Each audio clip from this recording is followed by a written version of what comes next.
Welcome to round 11 of the World Superbikes from the famous Imola circuit in Italy. Jonathan Green reporting from the Autodromo Enzo Eitino Ferrari.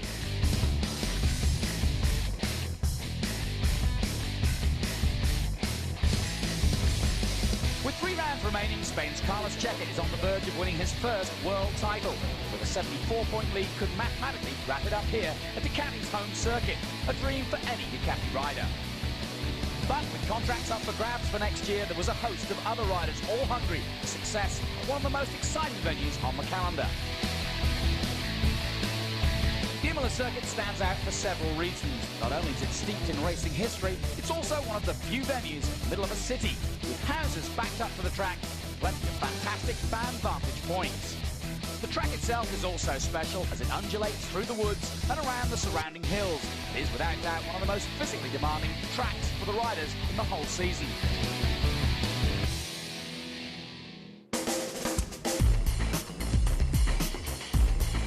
Since Britain's Paul Smart won the Imola 200 way back in 1972, the circuit has been synonymous with Ducati, and more importantly, Ducati victories. One man who knows all about that is our special guest commentator this week, 3-time world champion Troy Bayliss. Who better to tell us what's so special about this track than the man who made it his own over the years? Hi guys, yes, well, we're here at Imola, a very special track for everybody. It was a very special track for me here on Ducati, being just down from the factory. To get around this place fast, you need to be quite smooth. The track right now has been completely resurfaced. All the old bumps are gone, but the beautiful layout of the track remains. There's plenty of hills, plenty of blind corners. It's a place that you really need to know through many laps. It's a track where you can use a lot of the ripple strips. Also, it's got a few chicanes where you have to be careful because it really wants to suck you in, and it's easy to make too late on the brakes and run on. But the key to it is fast.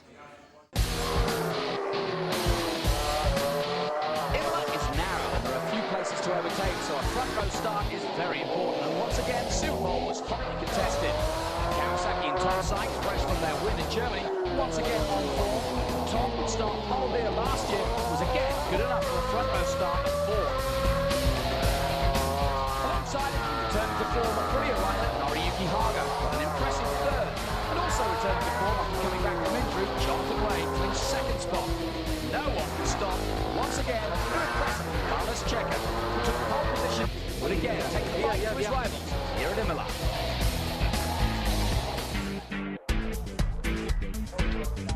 Going into race 1, Carlos Checa knew that with Max Biaggi still out injured and Marco Melandri, his closest rival, down on the 3rd row, this could be a chance to seize the moment and go for the championship here in front of the adoring Ducatisti, fans of the famous Italian marque. The first few corners would be critical. Let's head for the start of race 1 from round 11 at Imola.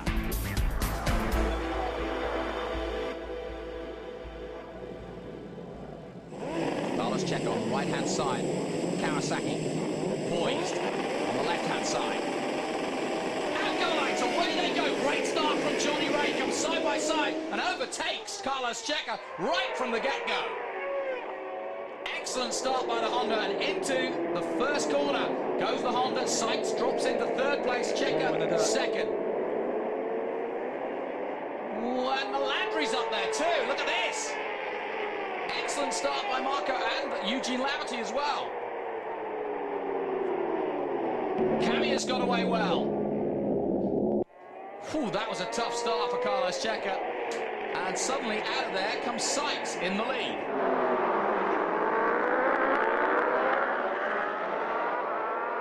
Whoa, and off! That could be... That's a BMW. It's Fabrizio. No, it's not. It's the Suzuki of Fabrizio, number 84, the Roman. Good showing so far by Tom Sykes as he leads the way, but this group of 5 riders, including Hager at the back. Well, Landry's the one that needs to get this together. Yep, and there he is. He's behind Leon Hassan right now, and quite a long way off this leading pack of 5. Yeah, that's where he really needs to be. He's got Laverty in there. He knows he could do it. Johnny Ray has got past Carlos Checa, and he's on his way now to try and catch up with the fellow Brit, Tom Sykes. And I've got a feeling that Checa's quite happy to bide his time here, have a look at his board and see where Melandri is, but there's no need to be a hero here. These two out the front have banged fairings quite a few times over the years, so... So Laverty's past Checa, so too Hager, not quite. Down the hill to Ravazza 1. Here come the leaders, and Johnny Ray definitely looking very strong indeed on the new Honda. He made a big point of mentioning the Cosworth engineers yesterday as he dives into the lead, and that was a nice move just before the last corner, and Johnny Ray takes the lead here at Imola. Yeah, he's been confident all weekend. He's got the new fly-by-wire as well, which he's been giving that some good thoughts. And how much difference does it make, something like that? Well, a lot of it is going to be in his head. It's a first and second gear thing, really, out of some of the slower chicanes. But once you get above that, I mean, you got your traction control and other bits and pieces. It helps. Hager gets past Checa, and now Checa has to start thinking about it because Melandri's not that far behind. He's in 8th at the moment, and Checa drops down to 5th. Meanwhile, Johnny Ray is pulling away at the front, and after taking that lead, in just, well, less than a lap, he's pulled, what, 4 or 5 bike lengths on Tom Sykes in 2nd place. Really good start. Ooh, Checa gets past Eugene Laverty.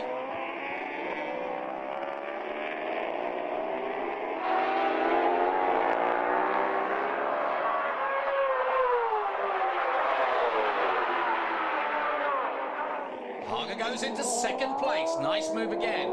And now goes in pursuit of Johnny Ray. Hager's been almost invisible through most of the season. Not been the best of season, but this is the Hager of old, isn't it? Yeah, the last chicane again. It is a good place. So like you say, bit between his teeth now on the Aprilia. And Hager, seemingly at the end of every season, seems to race well and keep going. And as it stands at the moment, a 78-point gap between the 2 leaders. This man here in 2nd place, and Carlos Checa currently in 4th. Johnny Ray desperate for a win. He won an Assen, of course, and surprisingly down in 12th position. And that's because he's missed so many rounds. He had that accident just before Mazzano in the warm-up of all times, and got concussed and broke his wrist, and has been fighting to get fitness back. And Melandri and Badavini still going at it. So you're going to take the slightest slip up from Johnny, and Norrie's going to take it.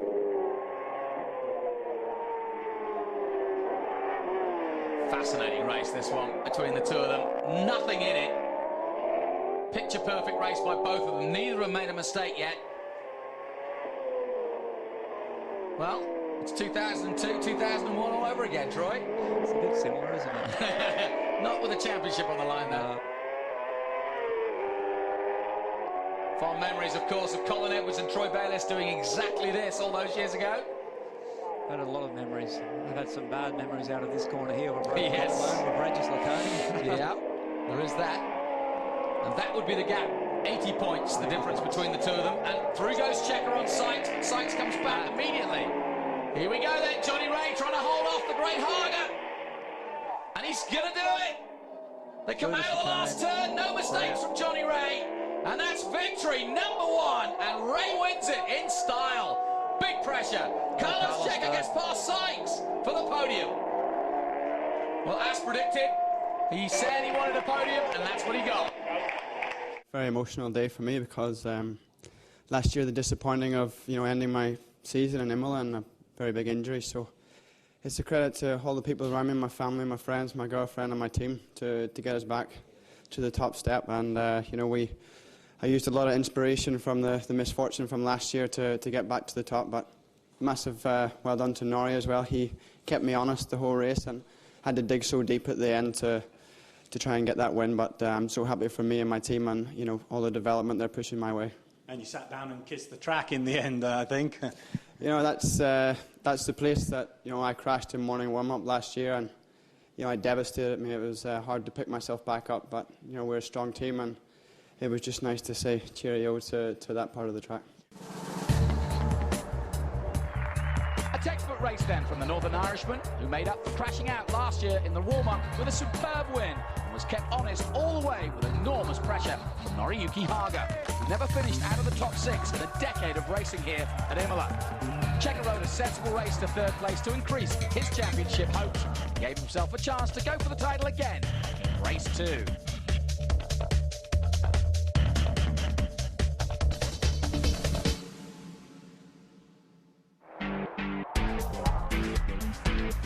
With temperatures soaring again for race 2, the tyre choice could be the key factor, and Carlos Checker on the pole decided to change his rear choice to a softer compound than race 1, in the hope of making the difference.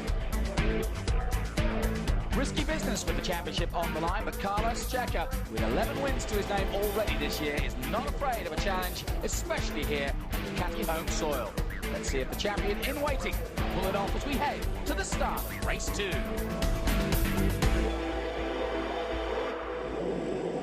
Revs go up in anticipation of the red light, which comes on now. But out go the lights, and away they go, and Haga wheelies. Not a good start from the Japanese. And Sykes gets away well. And so too Lamity, right up there. Eugene Lamity into 2nd place behind Johnny Ray. Onboard pictures giving us a graphic illustration of the start of this race. And Jonathan Ray of Northern Ireland leads the way from the Irishman, Eugene Lamity. And Tom Sykes of Yorkshire holding off what looks like Leon Camia it is. A good start from Camia from the 3rd row. Haga got a terrible start. Yeah, Haga got a terrible start. All the way down in what, 7th? 8th place. And Tom Sykes is the one man who's chosen a different tyre choice than the rest. And we'll see if it comes into play.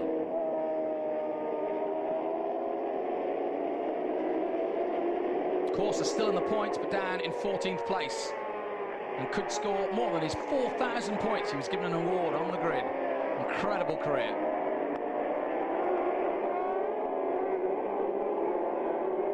Believe it or not, won his first title in '96 did Corsa, and then another one in what, 2005? 2005, yes it was. Yeah, this is incredible. Oh yeah, Johnny's got it together. Go on. Yeah, he's on it, isn't he? No stopping Jonathan Ray on this kind of form. And Carlos Checker having another battle as he did in race 1. Bit tight. Careful, Carlos. Bit tight, he's got it together now.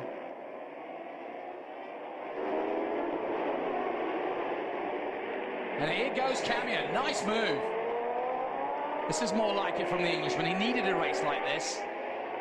I was talking to one of the journalists in the weekend, and we both agreed that Camia's literally been the invisible man this year of the championship, and he's got a really good bike. Yeah. And okay, he's not going to get as good a bike as Max Biaggi because that team is based around him, but he needs to shine. Yeah, I think he's missing some of the Trick bits. I think a few of the trick bits, but in general, I think the bike's good.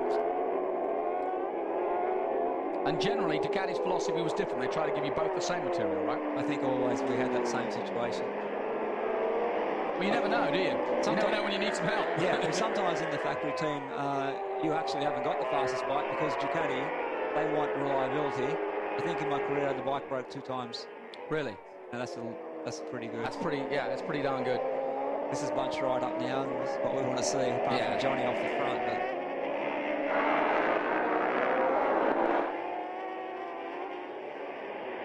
when you see Haslam in 6th place, and then Corsa in 14th place is struggling down there. Yeah, Corsa's definitely had a rough weekend.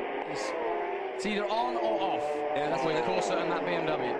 That's what they say. The guys say that you can have a good feeling one moment, one day, and then it just turns. Yep. Yeah, he's pulling away already. Nice. Yep. Cheika's having another look. Risking everything, but that's the way it goes. Nice. That was a nice move. So Carlos Cheika back up to 4th place. Roaring through the woods here at Imola, down past the Senna Memorial. Wow. Camia dances back, but Haga says no. Through Villeneuve. And this is just playing into Cheika's hands. Meanwhile, Johnny Ray's gone home. Meanwhile, Camia, slower than Cheika for sure, and you can see that visually now as Cheika dives to the inside. But that bike's looking so smooth though on the brakes, Carlos. yeah.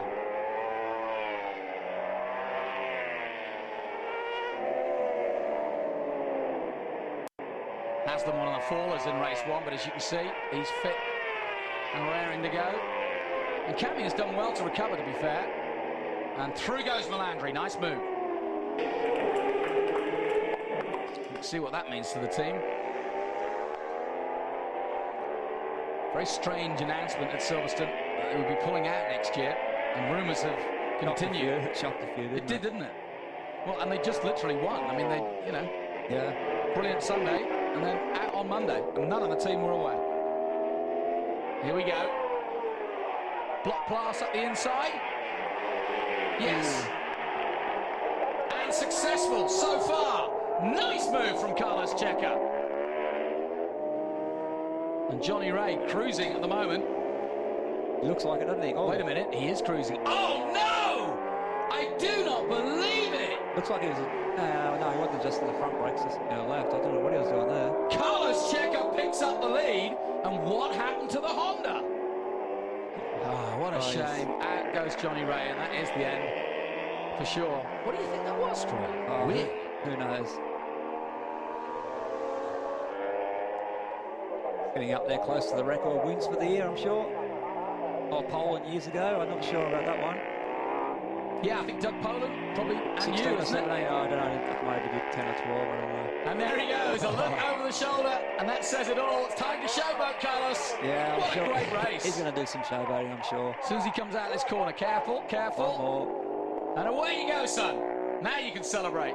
All the way down the pit lane. And the track commentator goes wild.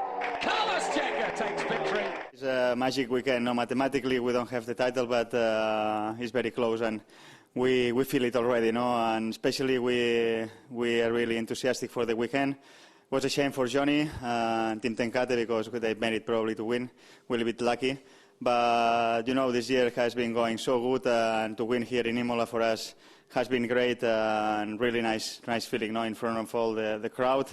I want to say thanks to all the crowd because they really push hard and they really support us, and all the team and all the people who follow me during all the year, who believe in me. And well, it's not mathematically down, but it's good weekend to celebrate many things, and we are really satisfied. Well, it doesn't get much better than that if you're a Ducati fan. And while he didn't claim the title, Cheika is almost there. By the celebrations at the end with the Italian fans, it felt like a dress rehearsal for a week's time when they all head to France and do it all again. Melandri, after a good run, keeps the championship alive, but only just. Camia and Haga score another important 2 podiums for Aprilia in the manufacturers' battle.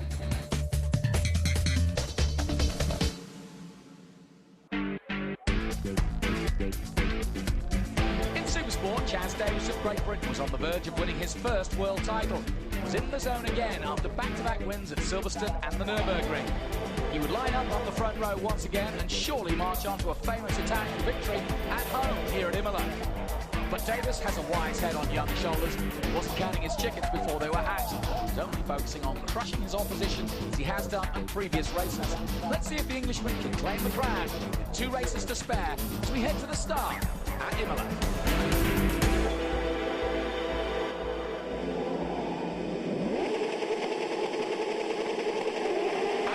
Away they go, good start from Brock Parks, but an equally good start on the front row by Scassa, and Scassa already alongside and up and into the lead. And both the Yamahas are up there, so too Florian Marino on the number 21 Honda. Well, Chaz Davis had a go-kart circuit at his house to learn on. And I think his dad thought he was going to go into four wheels, but in the end, he ended up on two, and he's doing pretty nifty at it at the moment. Yeah, and I've got to go around that car track. Have you? Yeah, it's pretty fun. He definitely beat me up on it. I think he's had quite a few more laps than I have. Yeah, you should know it by now. You are witnessing a possible World Championship win for Chaz Davis, and he's doing it in absolutely the way he should, which is from the front. Meanwhile, his teammate is fighting hard with Florian Marino, the Frenchman on the number 21, 10 Carter Honda. Chaz is just making it look easy right now. He's just looks like he's out there riding his own race and not struggling at all. Just to do those lap times, and he's still pulling away from the leading two. Nice move from Scassa into second place now. And this is perfect now for Yamaha. First and second, and a bit of applause there from the team. And that was a nice move by Lucas Scassa. We have a crash. And that is one of the Yamahas. Scassa. Lucas Scassa is out of the race from second place. Marino moves up to second now. And the battle is definitely on now at the front. And that's bitter disappointment for his team. But Gino Rea now senses the opportunity for a second place here behind fellow Englishman Chaz Davis. Ray just got through on Gino too. So 99, the former world champion, goes through as well. And this has been a good run by Fabien Foret, looking to be runner-up in the championship. And at the moment would be clear second overall after this race, with Salom still in 7th position. Start of the day only a couple of points behind. Oh, in fact, just 1 point behind David Salom, so he would definitely be a clear second place. Whoa, Sam Lowe's! And we've just seen a bike explode on the front straight. There it is. Oh, no! It's Chaz Davis has gone bang! And the whole season has gone up in flames. Oh, the ignominy, the irony. Oh, cannot believe it. Bang! Right as he went for the gas down the main straight. And it was a big bang too. Like you were talking about before with Scassa's bike. I know. I said he was starting to think, is my bike going to be okay? So, distinctive gap now between first, second and third. And Lowe's and Foret will do battle together while the rest battle for the podium. And Gino Rea is determined. It's going to win or bin, I think. There's no holding back. Well, it looks like the front two are getting away. I don't know if he can still be able to get the win with only 2 laps left, but I know Lowe's will be trying real hard. He's been on the podium a couple times this year, but still hasn't got the win. Lovely move from Fabien Foret to take the lead. That was done in style. And I tell you what, he did a good job of catching him in that last lap too. Last lunge at the last corner. Sam Lowe's is definitely going to go for it. He's close, but no cigar. And it is the Frenchman, Fabien Foret, who takes victory. And what a time to do it. I want to thank the boys, because I was qualified pretty bad, and I had some issue with my setting this weekend. We changed pretty much the bike for the warm-up, and it was quite again different bike for the race. So I get used. I took some time to find the feeling on the bike, and then I ended up by catching the boys. So I'm pretty happy. Thanks again to everyone in the team. And see you next time. And Championship's still open, of course, and you go to Magny-Cours now, which is your circuit.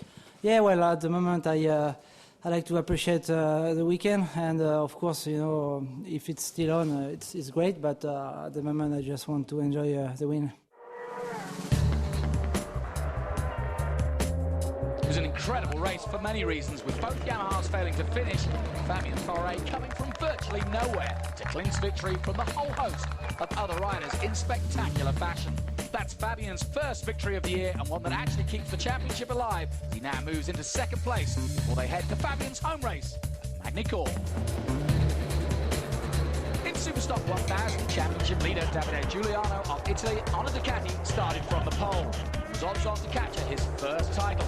But there were several other Italians also on Ducatis out to stop him, and last year's winner, BMW. Giuliano was in the leading group throughout the race, but he was no match for this weekend for the hard-charging Danilo Petrucci of Italy, who took his second win of the year and moves up the rankings to second overall, taking the fight to his fellow Italian to the next round at Magny-Cours. It was a similar story in the Superstock 600 European Championship, with 5 different winners so far, and the championship leader Jed Metcher of Australia once again on the pole. In the race, though, it was a straight fight between Riccardo Russo of Italy and the USA's Josh Day, who bagged fairings all the way to the finish, the American holding on to take his second win of the season, keeping in contention only 15 points off the leader Metcher. 2 rounds to go, France and Portugal.